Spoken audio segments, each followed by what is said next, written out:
சாலார்ஜங் அருங்காட்சியகம் மியூசியம் ஐதராபாத்திலுள்ள ஒரு அருங்காட்சியகமாகும். 7வது நிசாம் நவாப் மிர் ஓசுமான் அலிகானின் 7வது நிசாமின் முதன்மை அமைச்சராக மிர் யூசுப் அலி கான் 3வது சாலார் ஜங் 1899 முதல் 1949 வரையில் இருந்தார். இவர் ஒரு சிறந்த கலை இரசனையாளர்.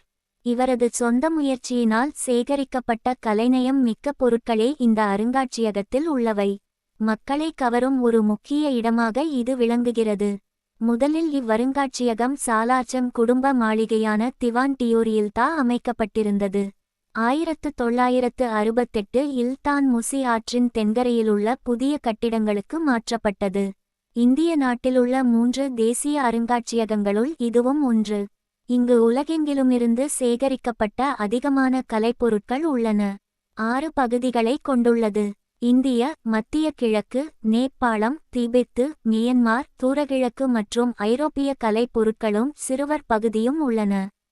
இது ஒரு கலைப் பொருட்களுக்கான அருங்காட்சியகம் ஆகும். இங்கே யானை தந்தம், சலவைக்கல் போன்றவற்றால் செய்யப்பட்ட பல விலைமதிப்பற்ற பொருட்கள் உள்ளன. இது இந்தியாவின் 3வது பெரிய அருங்காட்சியகமும் ஒரு மனிதனால் சேகரிக்கப்பட்ட அரும்பொருட்களின் தொகுதிகளில் உலகிலேயே மிகப்பெரியதும் இதுவாகும். கிபி 1ஆம் நூற்றாண்டிலிருந்து பல நாகரிகங்களையும் சேர்ந்த மதிப்பு மிக்க சேகரிப்புகளை கொண்ட இந்த அருங்காட்சியகம் இந்தியா முழுவதும் பெயர் பெற்றது. வரலாறு.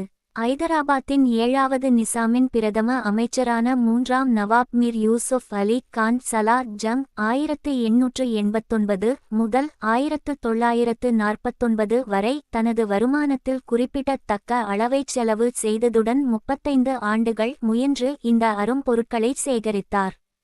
அவரது முன்னோரது மாளிகையான திவான் தேவ்டியில் அவர் விட்டுச்சென்ற இந்த பொருட்களை பயன்படுத்தி முதலில் அந்த மாளிகையிலேயே ஒரு தனியார் அருங்காட்சியகம் அமைக்கப்பட்டிருந்தது.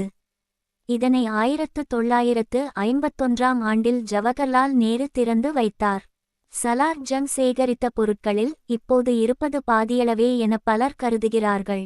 இவர் மணம் செய்து கொள்ளாது தனியே வாழ்ந்ததால் இப்பொருட்களின் பாதுகாப்புக்கு அவர் தனது அலுவலர்களையே நம்பியிருந்தார். ஆனால் அவர்கள் அவற்றில் பலவற்றை எடுத்து கொண்டு போய்விட்டதாகச் சொல்லப்படுகிறது. மேலும் சில பொருட்கள் திவான் தேவ்டியில் இருந்து பொருட்களை இப்போதுள்ள கட்டிடத்துக்கு மாற்றும் போது தொலைந்தோ களவு போயோ விட்டதாக தெரிகிறது. இந்த அருங்காட்சியகம் 1968ஆம் ஆண்டில் இப்போதுள்ள இடத்துக்கு மாற்றப்பட்டது.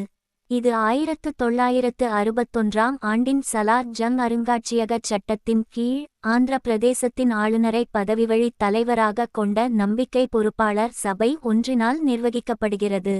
அருங்காட்சியகத்தில் காணப்படும் அரங்கங்கள் பொருட்கள்.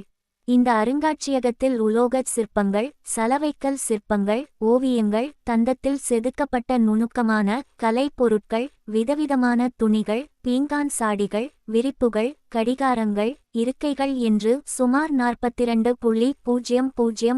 பொருட்களும் 60,000 நூல்களும் 950 கையெழுத்து பிரதிகளும் உள்ளன. இவற்றுடன் பெரிய நூலகம், படிக்கும் அறை, பதிப்பகம், இரசாயன முறையில் பொருட்களை பாதுகாக்கும் ஓர் ஆய்வகம், விற்பனையகம் பாயென்றவையும் உள்ளன. ராஜா ரவிவர்மா ஓவியங்கள், அவுரங்கசீப், ஜஹாங்கீர், நுவார்ஜஹானுடைய வாள்கள், திப்பு சுல்தானின் அங்கிகள், தலைப்பாகை, நாற்காலிகள் என்று வரலாற்று முக்கியத்துவம் மிக்க பல பொருட்கள் இங்கு காட்சிப்படுத்தப்பட்டுள்ளன. முக்காடு போட்டிருக்கும் இரபேக்கா சிலை மிகவும் புகழ் பெற்றது. 1876ஆம் ஆண்டில் பென்சோனி என்னும் இத்தாலிய சிற்பியால் இந்த சிற்பம் செதுக்கப்பட்டது. உலகின் பல்வேறு நாடுகளிலிருந்து பெறப்பட்ட குரான் நூல்கள் விதவிதமான அளவுகளிலும் வடிவங்களிலும் இங்கே வைக்கப்பட்டிருக்கின்றன. தங்கம், வெள்ளித் தகடுகளில் எழுதப்பட்ட குரான், மிகச் சிறிய குரான் போன்று பல இங்குள்ளன. கடிகாரங்களுக்கு என்று தனி அறை உள்ளது. பழங்கால சூரிய கடிகாரத்திலிருந்து 20ஆம் நூற்றாண்டின் அதிநவீன கடிகாரங்கள் வரை வைக்கப்பட்டிருக்கின்றன. உருப்பெருக்கும் கண்ணாடியை பயன்படுத்தி பார்க்கக்கூடிய கடிகாரமும் இங்குள்ளது. இங்கு வரும் பார்வையாளர்களை வெகுவாக ஈர்க்கும் ஒரு பொருள் இசைக்கடிகாரம் ஆகும்.